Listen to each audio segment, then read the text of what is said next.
Sanibonani bafethu, sithemba ukuthi niyaphila ekseni. Angisiyo umuntu othanda ukukhuluma kakhulu ngendaba yepolitiki because uNkulunkulu ungibeke kwi-department yokuthi ngiluse izimvu zakhe.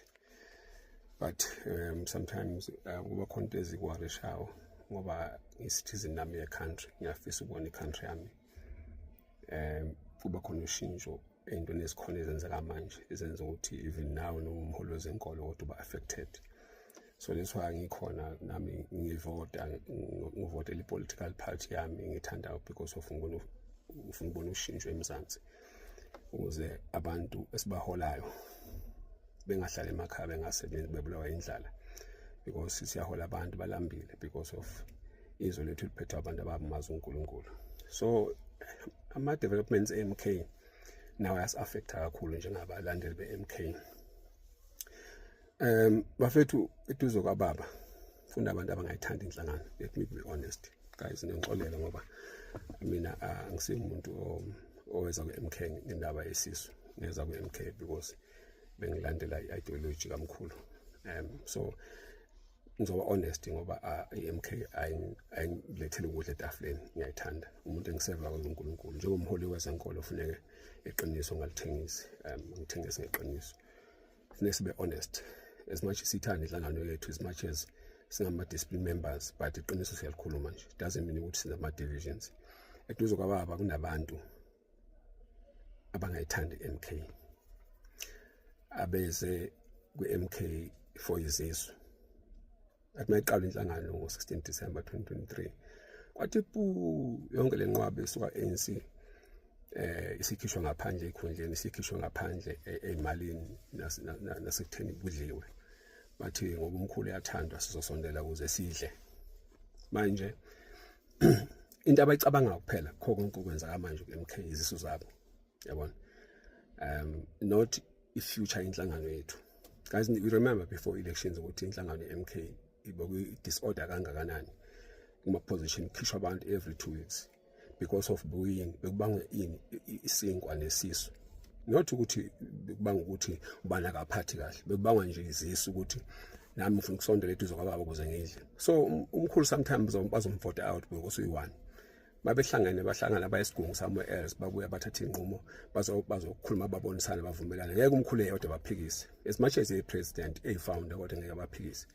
So laphana there's nabantu abaningi abahlezi duze kamkhulu bam-advise wrong, like the decision yayizolo yokukhishwa kaShivambu. Shivambu is not a saint. Indaba yakhe ukuya le eMalawa angizwa nama angilukhuza angisupport, but uyazi ukuthi akusi i-reason why akhishiwe. There's a lot of things ezikhulunywayo, imali yini ezinye zazo akuzoniqiniso ngoba uyazi ukuthi na ubelieve okufuna ukubelieve njengomuntu onengqondo ufuna ukusebenzisa common sense yakho ukuthi ufuna ukubelieve yini and then ayenze sense leyo, ayenze sense kwena. But ukukhipha le out guys, uspende njengabantu aba-tribalism. Le nto beshiwo before election ukuthi le nto yamaZulu siba-prove right because of le out mayifika kulokhuzana ku-MK uShivambu ufike waqoqa into eziningi wazilungisa zake on order, walungisa ama-detachment wethu abayi-order. Yonke le nxokozelo ebekhona i-disorder wayilungisa, bengekho yi-one, besebenza ne-team, but i-experience yakhe isize kakhulu ukuthi MK ibe in-order manje. Siya kuma-elections, this thing guys nizoyibona imphumela yakhona izosivezela kuma-elections next year, yonke le nto eyenzeka manje.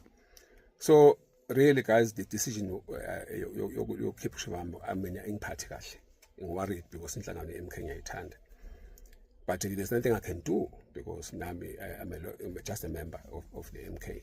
But guys, if ever iqhubeke MK iba nama-advisors kamkhulu njengalawa akhona manje, inhlangano yethu izofa guys. Save this video and save what I'm saying now in future because thina bazalwane sibuka abantu bakamoya, asibuka manje sibuka phambili. Izofa inhlangano yethu if iqhubeka kuba ne-group nyana nje zokwazi uku-advise ikhishwa abantu abangafuna because of wakwenze abayenza into abayifunayo ngendlela abayifuna ngayo. So sizoba ne-problem because noma ubani engafika ku-MK onomqondo ohlakaniphile one-experience uzokhishwa futhi. Nozongena after Shivambu, wait and see, uzokhishwa uma ukuthi akenzi okufunwa ile group nyana engeshoyo yezisu. So masinenhlangano njengaleyo, asinenhlangano guys, sine-stokvel, and they wanna paint the picture ukuthi inhlangano yethu vele istokfela ngoba wakushiwo ngendlela okwenziwa ngayo right now, yabona. So the guy is not assigned, but kuningi akwenzele i-MK, kuningi basazokwenzela i-MK, but ke wait and see ke uzongena manje, but mark my word uzolasta how long naye futhi. So bashintsha ama-SG kuze kube nini because of some group of people abafuna ukwenza intando yabo ukuze besuthe bona izweni zabo, not about inhlangano yethu ne-future inhlangano yethu. So guys, asilokhuza siqhubekeni sivote, but guys ukhona uzosethusa masiqhubeka kanje nje, u2 cent yami leyo.